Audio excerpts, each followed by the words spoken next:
Hey everyone.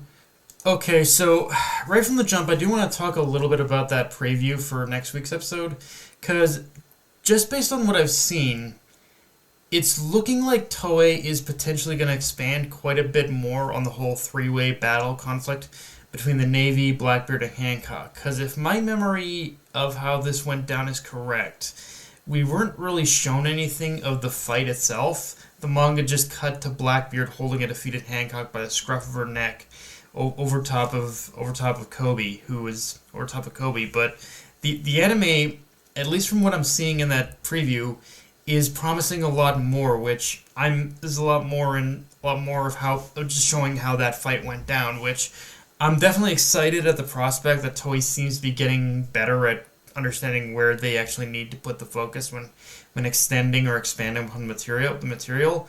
The only worry I do have is that because this is Blackbeard, it begs the question of just how much they can do that, how much they can expand on this material without accidentally doing something that's going to make him look weak. That's my only big concern and fear about them potentially expanding on this fight. But given how they did handle the back half of Wano, they have earned at least a good chunk of my trust to where I want to see what they do with next week's episode.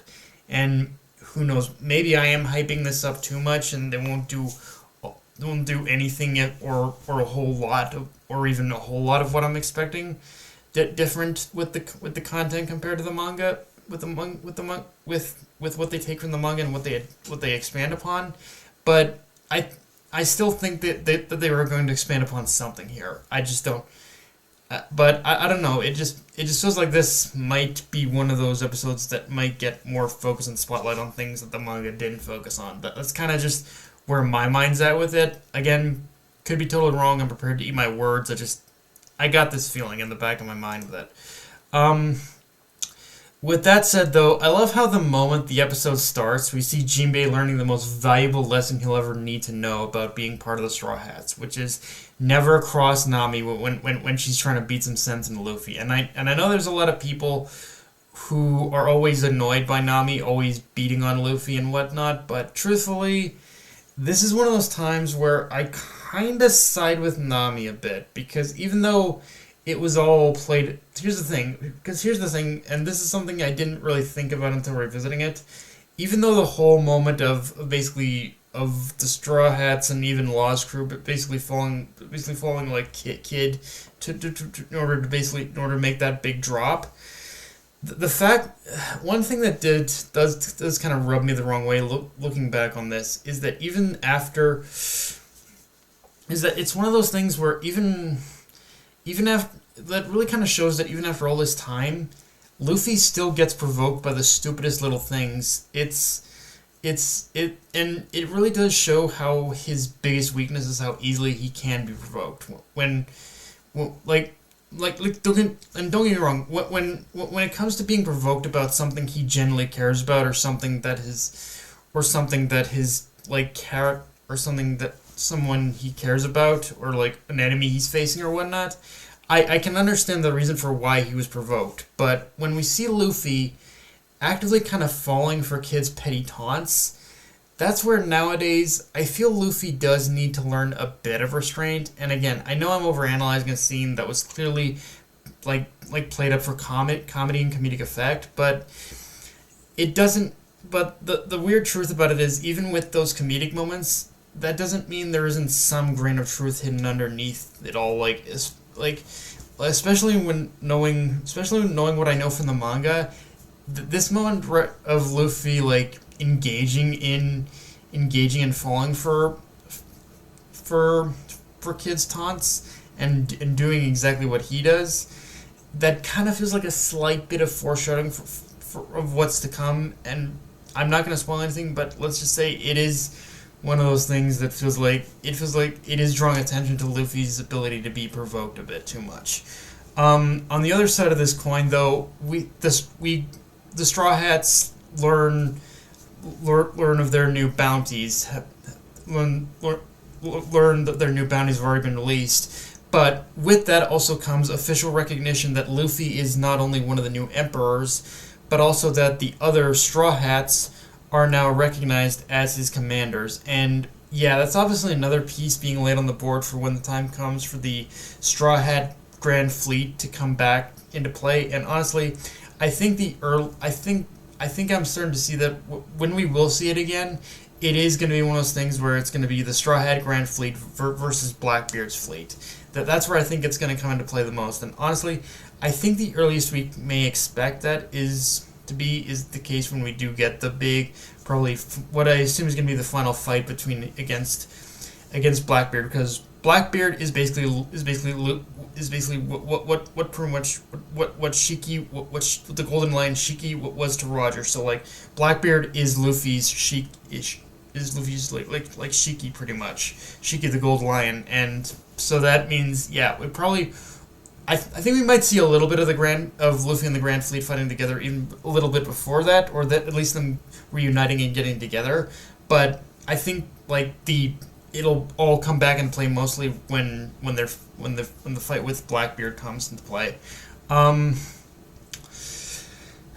think I also like that with these new bounties we see that Zoro, Sanji, and Jinbei have kind of been recognized as Luffy's three most powerful commanders. Like Jinbei, Zoro, and Sanji, they are the ones who are considered the most powerful among all his all the 9 crewmates that make up the people who are his commanders, more or less. And although with that said, I do have one bone to pick with this moment with the bounties before moving on, and it's a problem that carries over from the manga, which is frankly the whole thing of Chopper getting these low bounties and still being seen as a pet is really pissing me off now. The more I think about it, I felt this way in the manga, and it's the same thing here in the anime. Like for me, the whole thing of Chopper being considered a pet and getting these low bounties, it's a running joke that was fine for the first couple of times,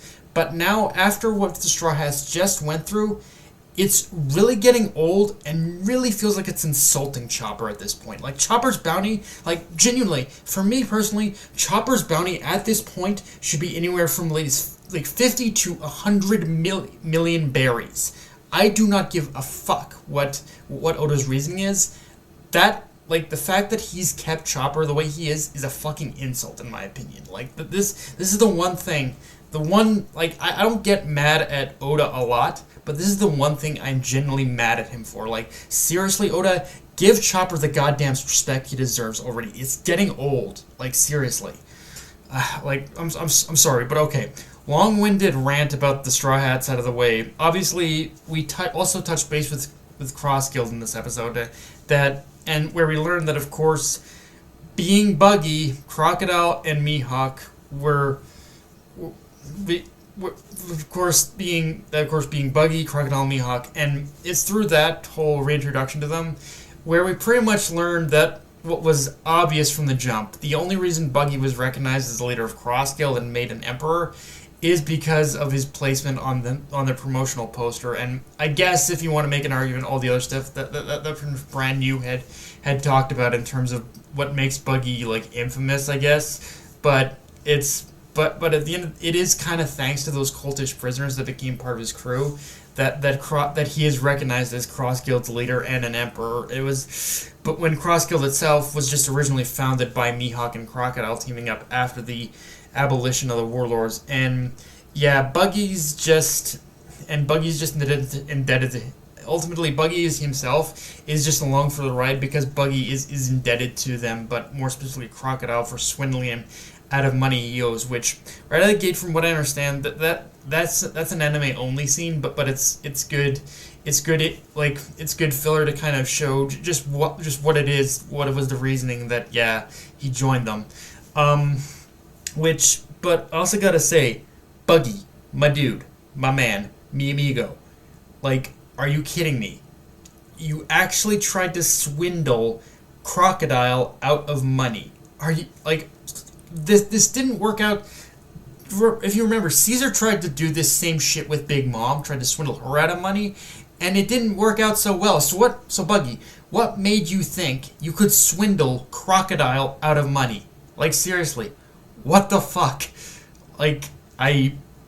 I digress. But I digress. At the end of the day, this whole situation really does fall on just.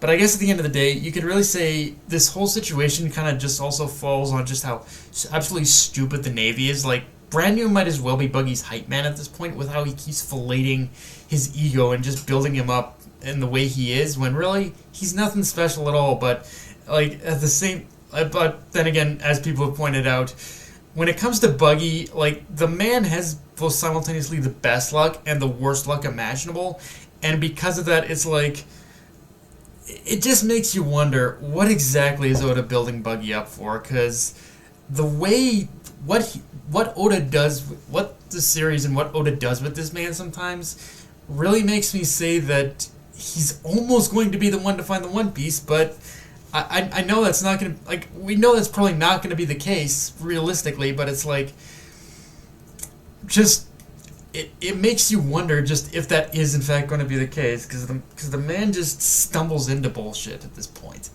But at the same time, I also like how, but despite that, I do gotta say, I also do like how Mihawk does bring up a good point that for however demeaning it might seem for them to appear as though they work for Buggy, it's also it also provides an excellent cover for them to do as they please, all leading to the end of the episode where we see Buggy introduce Crocodile and Mihawk as his executives. And honestly, again, all this stuff with Buggy in itself just really makes you wonder what kind of shining star of shit Buggy was born under. Because again, unlike the Straw Hats, who are just straight up lucky in how they get away with shit, Buggy is the most unlucky pirate on the Grand Line, but he has just enough charisma to turn any bad situation he gets himself into around and somehow make it work for him. Like, I almost got to appreciate that about the man. I just don't know, like, how, the only frustrating part about this, again, is, like, figuring out what Oda is going to do with this man. Like, what is the end game with this man?